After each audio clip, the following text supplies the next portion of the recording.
Muy buenas tardes. Continuando con el ciclo de capacitación de la Corte Superior de Justicia de Junín, en el mes de marzo denominado Mes de la Argumentación Jurídica, vamos a continuar con las dos últimas ponencias para cerrar el ciclo referido al tema de argumentación jurídica. El día de hoy contamos con dos exposiciones. Sin embargo, previamente el doctor Ricardo Corrales Melgarejo, presidente de la Comisión de Capacitación, va a dar por inaugurado el evento programado para el día de hoy. Un fuerte aplauso para el doctor Ricardo Corrales.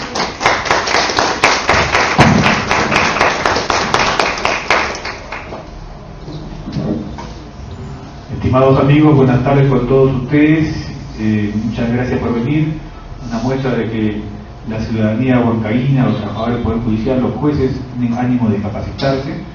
El día de hoy en la mañana estuvo presente el doctor Guido Aguila, que es presidente o es miembro del Consejo Nacional de la Magistratura, a quien expresamos pues nuestro interés de que los certificados que van a recibir ustedes tengan un valor adicional al ser organizados por la Comisión de Capacitación de la Corte de Junín, en razón a que nuestro diseño de plan de capacitación esté en función a las necesidades de los trabajadores y jueces de este distrito. En ese sentido, pedimos pues que sea aceptada nuestra propuesta.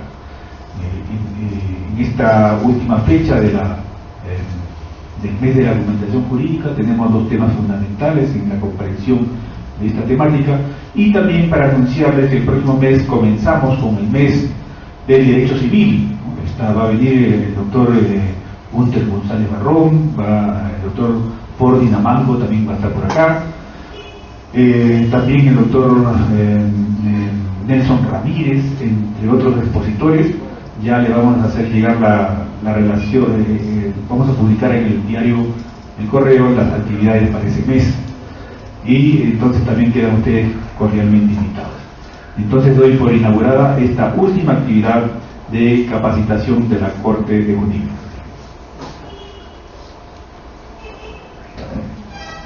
Acto seguido, vamos a continuar con el tema Neurociencia y Decisiones Judiciales a cargo del doctor Manuel Uceda Maraví, a quien le recibimos con un voto de aplauso.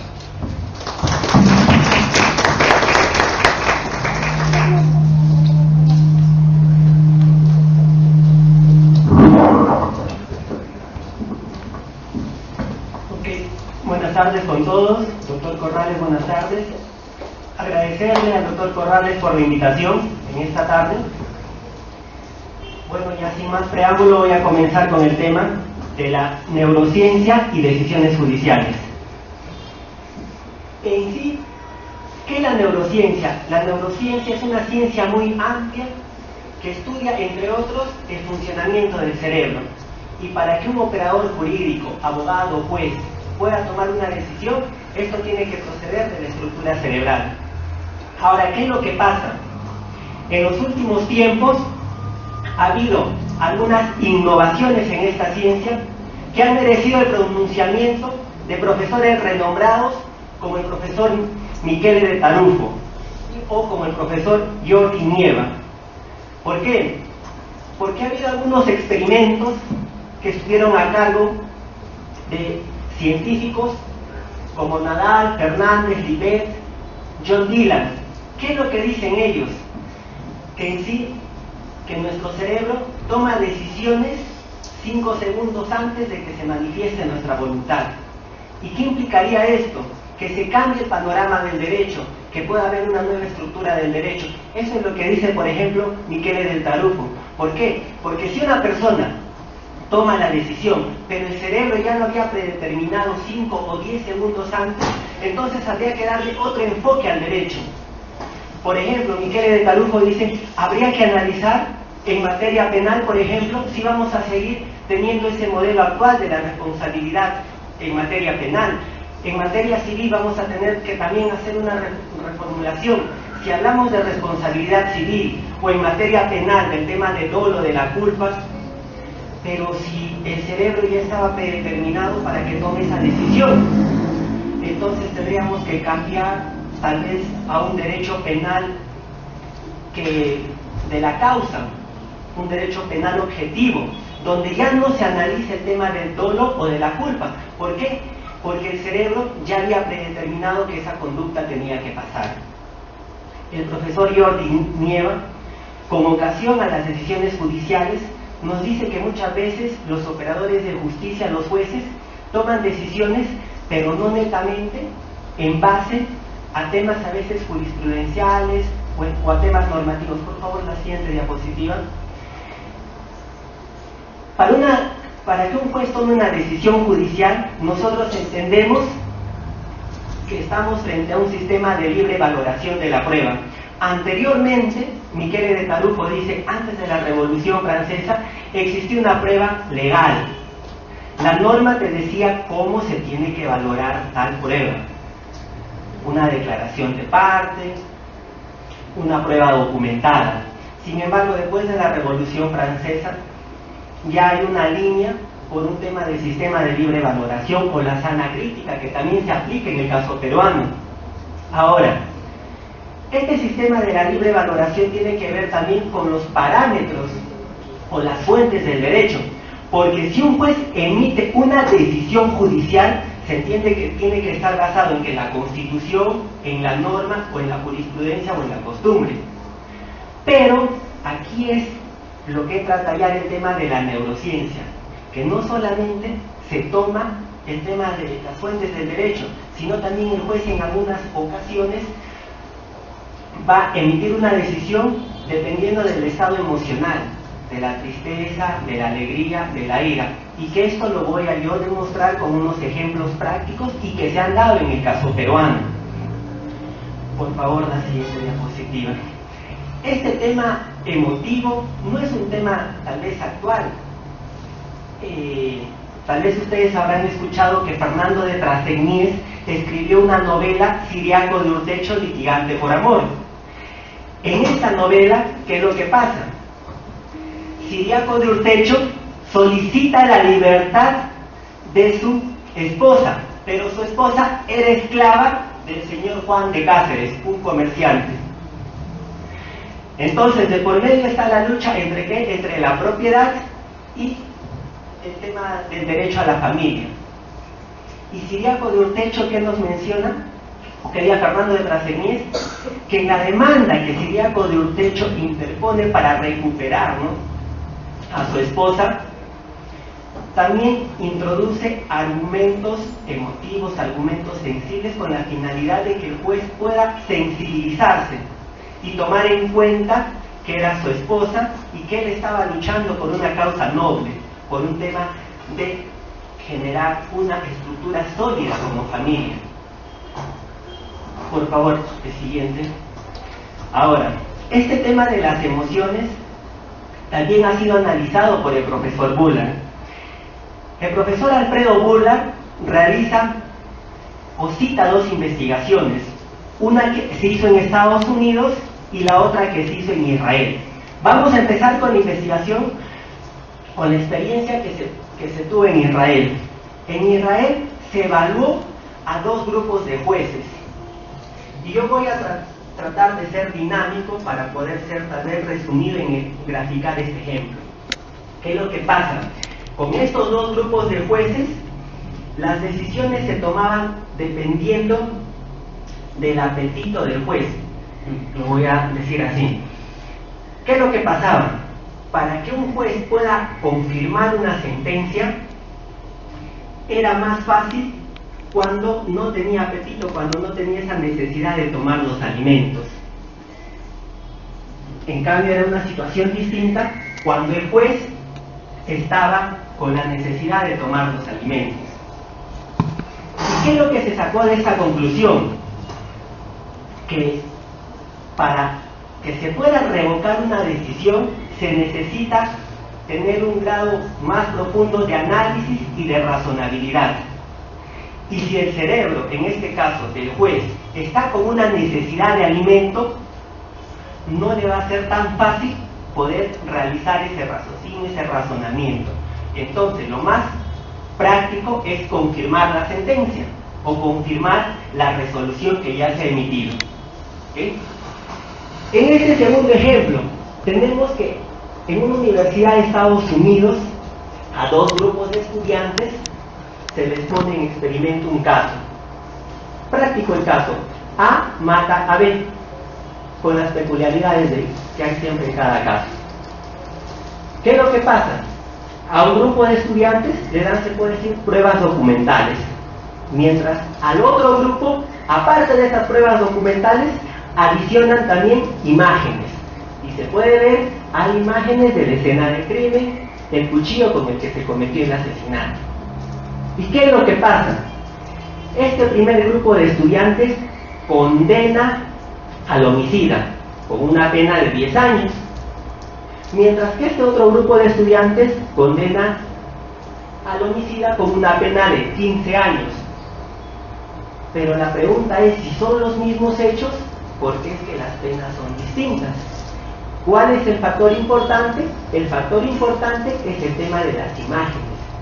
Y esto tiene una explicación científica. Nosotros en el cerebro tenemos una parte límbica. Esa parte límbica es la que se puede decir la parte neuronal emocional. La parte de las emociones. Está la ira, la tristeza, la alegría. Cuando una persona observa algunas imágenes con sangre, automáticamente la neurona de la ira se activa. ¿Y qué es lo que busca? Un culpable. Busca tratar de hacer justicia. Y una de esas formas es tratando de castigar con la pena más alta. Por eso es que Alfredo Bullard nos comenta y nos recomienda a los abogados, al momento de interponer las demandas, es bueno graficar con imágenes, en el caso de que se pueda dar.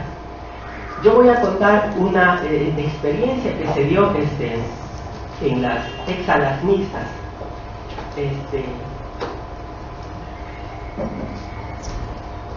Se solicitó un proceso, se interpuso una demanda de indemnización por daños y perjuicios. ¿Qué es lo que pasó? Una señora fue a el salud tuvo negligencia al momento de atender a esta señora que estaba embarazada, la demandante. Producto de esta negligencia, el bebé, porque la señora ya estaba a los 9 meses ya estaba para dar a luz, el bebé al momento del parto toma el líquido amniótico, lo que implica que el niño quedó parapléjico. Al momento de interponer la demanda, el menor ya tenía 14 años, era una persona parapléjica y la discusión era el monto, porque el monto era un aproximado de $500,000, de 500,000 soles. En primera instancia se dio 150,000 soles. En segunda instancia las dos partes apelaron, tanto la demandante como el salud. Y el punto estaba, no había duda de la negligencia de salud, el punto era el quantum de la indemnización que se iba a poner. Por ejemplo, el punto de discusión más que nada era el daño moral. Y la discusión no estaba oscilando a aumentar el monto del daño moral, pero el colegiado discutía entre un monto de 150,000 a 300,000. Un punto muy importante que cambia y varía la decisión es cuando la señora se acerca, solicita un informe oral con los magistrados y presenta, lo trae cargando con una manta en la espalda al hijo. Al ver la situación ha sido distinta el panorama que se ha tenido. La siguiente, por favor. Ahora, es que al momento de que un operador de justicia, un juez, toma una decisión, no solamente es, como les dije, en base a la doctrina, en base a la jurisprudencia, sino de por medio están también los argumentos que la persona tiene, tal vez de la emotividad, de la felicidad, de la alegría, o del bagaje cultural que puede tener, del dogma que puede tener. Yo voy a citar más adelante algunos casos en materia laboral, cómo es que existe jurisprudencia contradictoria, y tendríamos que ponernos a analizar, pero ¿por qué? Cualquier operador de justicia, siempre va a tener una línea jurisprudencial a seguir en base a algunas experiencias, en base a algún bagaje cultural.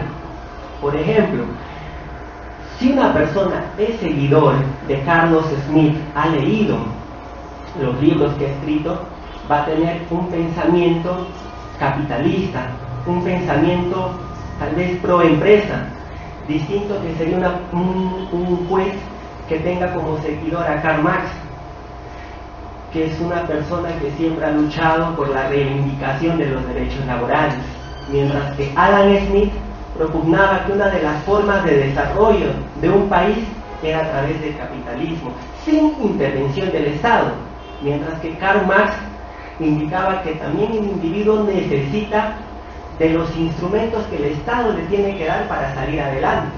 Uno de ellos es unos derechos laborales adecuados. Dependiendo de esta ideología es que una persona puede tomar una decisión. Igual en el tema de, por ejemplo, si uno lee un libro, ¿por qué fracasan los países? Que tienen netamente un tinte capitalista, pro empresa. Si hay una discusión entre una empresa y un trabajador y de por medio son montos elevados por derechos laborales, uno inconscientemente va a tener que analizar si le doy este monto podría perjudicar a la empresa, y eso que implicaría que mi país no pueda desarrollarse económicamente. Pero si tal vez soy seguidor de Karl Marx, puedo decirlo, se necesita brindar las herramientas necesarias para el trabajador. O en este caso, porque para mí personalmente fue un libro muy importante haber leído El sueño de Celta de Mario Vargas Llosa. Aquí nos relata la experiencia de Roger Casemet, un irlandés que fue testigo de la explotación que se daba en el Congo y la Amazonía, de cómo los trabajadores eran explotados por obtener el caucho. Y eso para mí me da otro panorama, cómo debe ser el tratamiento con los trabajadores de todo el Perú y tal vez incluidos los países de Latinoamérica. Cuánta explotación no solamente se dio en Amazonía, en el Congo también tenemos las minas de Potosí. Tanta explotación para generar riquezas a una empresa, pensando que ese va a ser el motor de crecimiento de economía de un país. El tema vinculado a materia laboral del sueldo mínimo en los países, entre otros factores, un factor es el tema de la ideología política.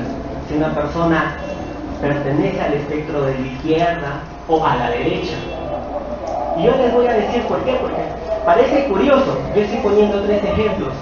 2017, ¿no? Antes que PPK sea vacado todavía, ¿no? Tenemos el caso de Bolivia, Ecuador y Perú. Nuestra economía es más robusta que la economía de Bolivia y de Ecuador. Pero qué curiosidad que el sueldo mínimo en Bolivia cubre el 154% de la canasta básica. Evo Morales siempre se ha caracterizado por ser una persona del grupo de izquierda, igual que Rafael Correa. En Rafael Correa, en Ecuador, el sueldo mínimo cubre en un 78% la canasta básica, mientras en el caso peruano es un 56%. Pero si nuestra economía es más robusta, ¿por qué esa diferencia? Sabemos que es de conocimiento público que PPK siempre es una persona que ha tendido puentes con el capitalismo y que siempre ha estado ligado a ese mundo. Igual que en el caso de Estados Unidos, porque Donald Trump incluso ha escrito y ha aplaudido el tema del capitalismo porque para él es una forma de crecimiento, y ha estado con su ministro de Trabajo anteriormente en contra de aumentar el sueldo mínimo en el caso de Estados Unidos. Ese tema de la ideología, ¿no?, para la toma de decisiones en el ámbito jurisdiccional, en el ámbito político, es dependiendo del bagaje de lo que se nutre. Uno de los factores, ¿no?, porque también hay más factores. El líder de Corea del Norte, Kim Jong-un, él es una persona que está ligada al mundo comunista, pero qué curioso porque él estudió en Suecia, y a él, cuando estudió en Suecia, lo han alejado de todos los compañeros de clase porque no querían que se contaminen con otro tipo de pensamiento y que el comunismo siga reinando en Corea del Norte. Ahora, en materia laboral, tenemos una sentencia que ha emitido el Tribunal Constitucional en el 2010, un proceso de constitucionalidad contra el régimen CAS. Primero quisiera dar una diferencia, ¿no?, del régimen CAS con el decreto legislativo 728. En CAS existen algunos derechos que son reducidos a comparación del decreto legislativo 728. Por ejemplo, una persona que está encuadrado en el decreto legislativo 728 tiene derecho a CPS, a gratificaciones, abono por función jurisdiccional. Estoy tomando el ejemplo de un trabajador que labora en una corte, en el Poder Judicial. Todos estos derechos no tiene un trabajador CAS. Ahora, ¿qué es lo que pasa? Cuando se emite la sentencia del Tribunal Constitucional, uno de los puntos fuertes era el tema de la desigualdad, porque en el CAS los derechos laborales son restringidos a comparación del decreto legislativo 728. Uno cuando analiza, observa, lee la sentencia del Tribunal Constitucional, solamente va a encontrar argumentos jurídicos, que el CAS es un régimen especial, que no se puede comparar con el decreto legislativo 728 ni 276. Pero ¿qué es lo que pasa? En un evento académico, un miembro del Tribunal Constitucional mencionó qué es lo que hubiera pasado si se hubiera declarado inconstitucional el régimen CAS, hubiera afectado el presupuesto del Perú. Pero ese tema de afectación al presupuesto no está en la sentencia. Y tampoco dijo los datos objetivos, cómo es que se iba a afectar el presupuesto del Estado. Porque para que uno pueda hacer una afirmación tendría que tener los datos del Ministerio de Economía, cómo es que se va a afectar. Simplemente lo mencionó. Podríamos aquí nosotros decir que ha habido muchos supuestos de que del pensamiento de la corriente que ha tenido en ese momento el Tribunal Constitucional. En el fondo pensaba que sí iba a afectar el presupuesto, pero no lo ha materializado. Con eso yo quiero probar, o sea, que en las decisiones judiciales no solamente se van a encuadrar dentro de las fuentes normativas, sino que además existen otros aspectos que también toma el magistrado. El siguiente caso es el caso del Frontón. En 1986, en la cárcel del Frontón, que también se dio paralelamente con otras cárceles, un grupo de senderistas decidió levantarse contra el gobierno de Alan García. ¿Y qué es lo que pasó? Alan García autorizó a que las Fuerzas Armadas, a que el ejército pueda intervenir en el Frontón. Y efectivamente hizo. Como los senderistas se habían levantado, intervino el ejército, intervino la marina, pero se cometieron algunos excesos, porque a pesar de que los senderistas ya estaban muertos, no, ya estaban rendidos, los mataron los de la marina, los servidores de la marina. Ahora, esto ha implicado un pronunciamiento del Tribunal Constitucional. Yo voy a resumir, porque en sí es un caso complejo, que incluso ha merecido pronunciamiento de la Corte Interamericana de Derechos Humanos. El anterior colegiado del Tribunal Constitucional, en el 2013, culmina la investigación, entre otros argumentos, diciendo que estos actos no son de lesa humanidad, por tanto podrían prescribir. De 1986 hasta el 2010 ya había superado el plazo de prescripción. Por tanto, lo archivó este caso. Este caso lo archivó los 35 marinos, no deberían de seguir siendo investigados. Ya. Posteriormente, el actual, obviamente que en este caso también ha habido votos dirimentes, El colegiado actual del Tribunal Constitucional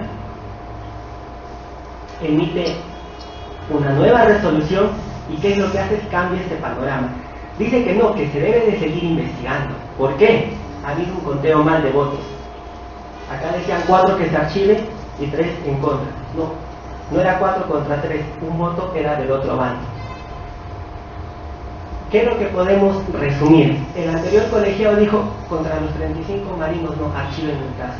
Este actual Tribunal Constitucional dijo, sigan investigando. Y efectivamente se sigue investigando, incluso a Alan García lo han citado como testigo de las matanzas de Prontón.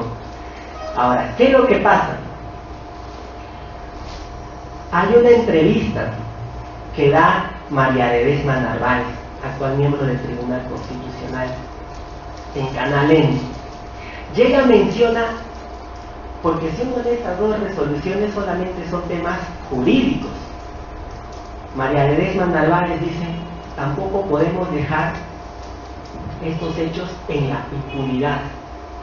O sea, de por medio, su decisión no estaba basada netamente en temas jurídicos, sino también en otras experiencias que ella ha podido tener.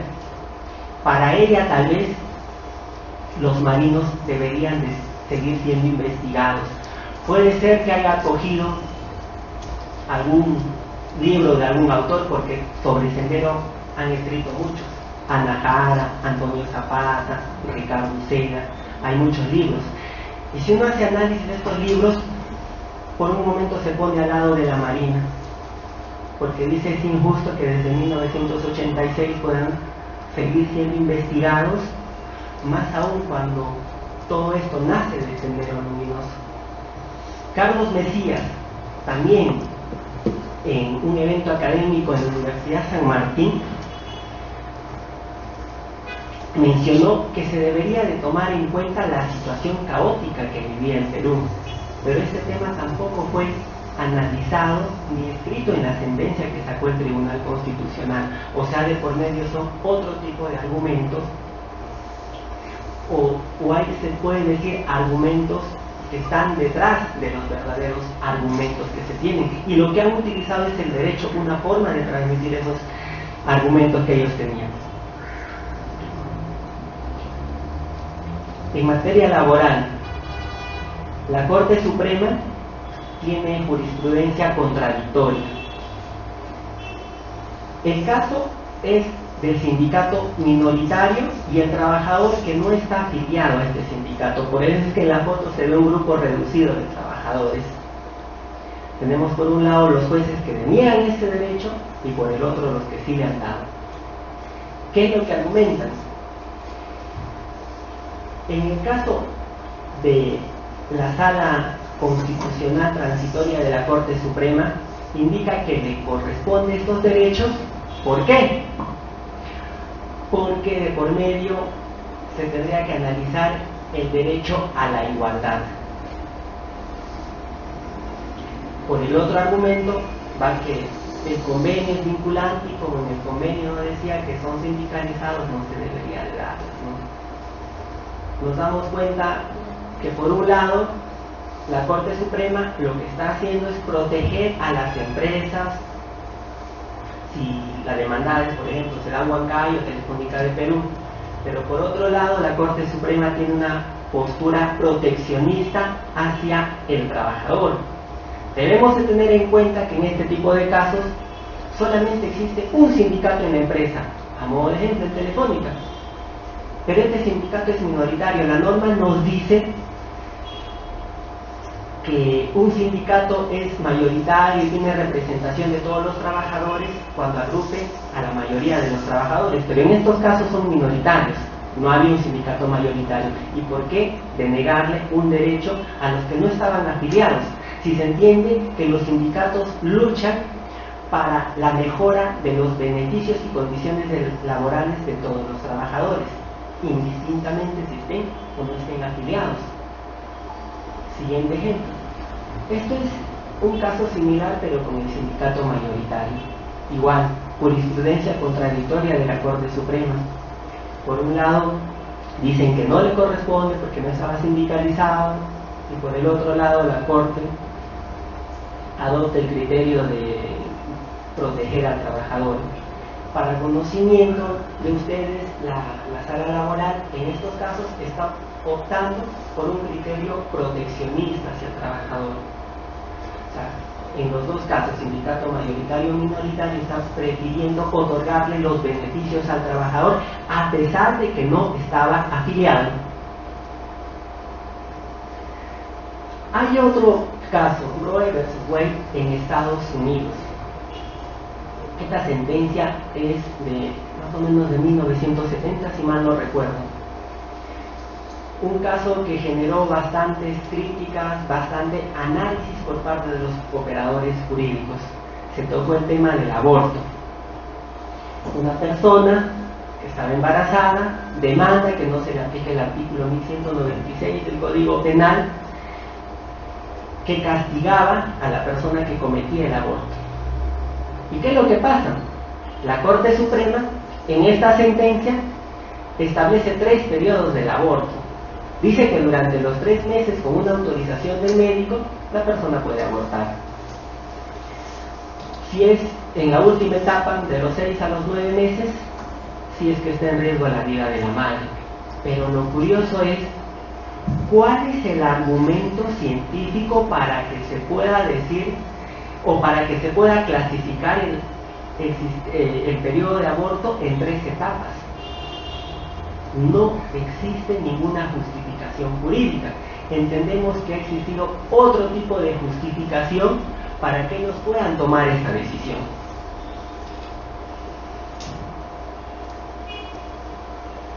Ya a modo de conclusión, en temas de neurociencia hay alguna postura que dice que para que el órgano resolutivo, para que el juez, el órgano jurisdiccional, tome una decisión imparcial, porque como les mencioné, las decisiones no solamente están tomadas en base a las fuentes del derecho, sino de por medio pueden haber otros aspectos emocionales, las experiencias vividas, el bagaje cultural.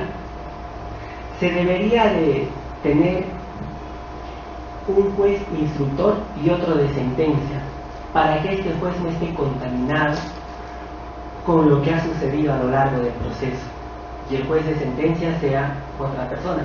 En el caso peruano, por ejemplo, en materia penal eso no sucede, porque de las 3 etapas tenemos que el juez que tiene interacción con las partes en la audiencia de juzgamiento es el mismo que va a sentenciar. En materia laboral, también el juez que lleva la audiencia de juzgamiento es el que va a tomar la decisión.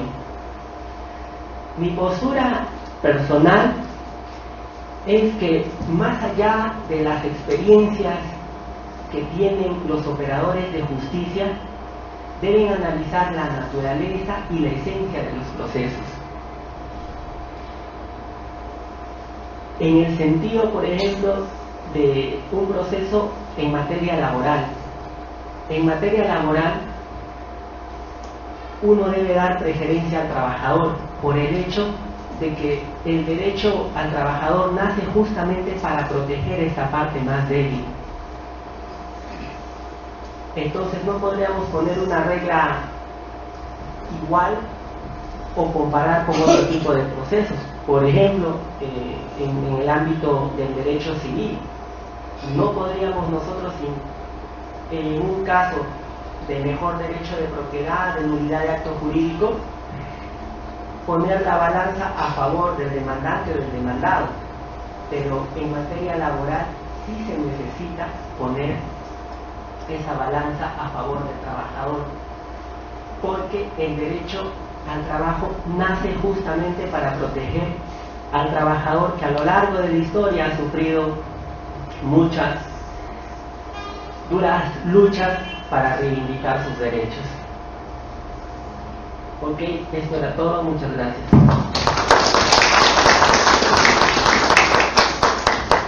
Ahora lo que voy a hacer es, deben tener algunas dudas, algunas curiosidades, estoy apto para poder responder.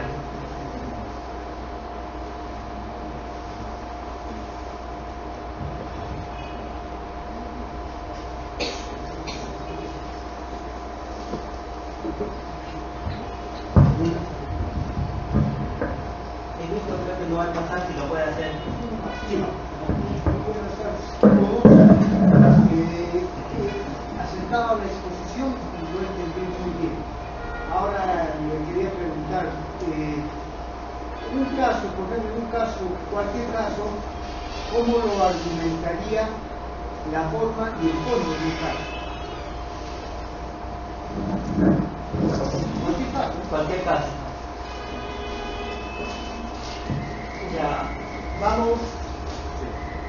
La idea es que ustedes algunas unos tips, unas lecciones a los abogados, a los ciudadanos que están acá, para que sepan cómo pueden aplicar la corrección en su demanda de manera que pueda ser impactante para ellos. Voy a poner el caso de una persona que solicita una indemnización por daños y perjuicios a causa de un accidente de trabajo. Una persona está trabajando en una mina y esta persona sufre un accidente. ¿Qué es lo que tiene que solicitar? Una indemnización por daños y perjuicios. Se tiene que armar la demanda en base a un aspecto formal y de fondo, un tema de hechos y un tema de argumento jurídico y el petitorio. Muchas veces lo que pasa es que en el petitorio mezclan argumentos jurídicos y argumentos de hecho. Si uno solicita una indemnización por daños y perjuicios, el petitorio solicito indemnización por daños y perjuicios, lucro cesante 100.000, daño emergente, pero tal vez no tengo ninguna prueba para daño emergente, no lo pongo, daño moral 200.000 soles. Solamente esos son mis dos puntos prácticos en mi demanda. Tengo que también realizar una estructura de hecho, establecer qué es lo que ha pasado. Y siempre recomiendo contarlo como una historia. ¿Qué es lo que pasó? El día 11 de septiembre, mientras se encontraba laborando, subió a un carrito para poder ser trasladado y de un momento a otro el vagón que lo estaba trasladando se despistó, siguió el accidente. Como una historia para que al juez le pueda hacer más entendible el caso. Después de eso, establecer los argumentos jurídicos. El tema de los argumentos jurídicos tiene que estar en conexión con el tema de los argumentos de hecho. Ahora, la neurociencia, ¿qué nos diría? Como es un tema de emotividad en estos casos, de sensibilidad, de ira que puede causar el accidente de este trabajador, puede ser que haya perdido su pierna a consecuencia de este accidente. Se tendría que también graficar a través de algunas, o presentar tomas fotográficas para que el juez pueda tener una noción más amplia de lo que ha pasado. Porque cuando le cuenta la historia el demandante al juez, pero si no van acompañados de tomas fotográficas, no le daría un panorama más general para que pueda resolver el caso con un mejor criterio. Alfredo Burlar también recomienda, en los casos que se pueden presentar tomas fotográficas, hay que presentar estas tomas fotográficas.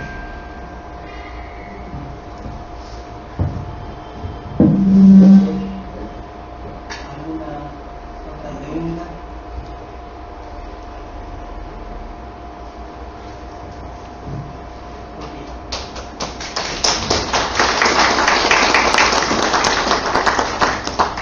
Ya no habiendo ninguna otra pregunta, voy a dar paso a la siguiente expositora.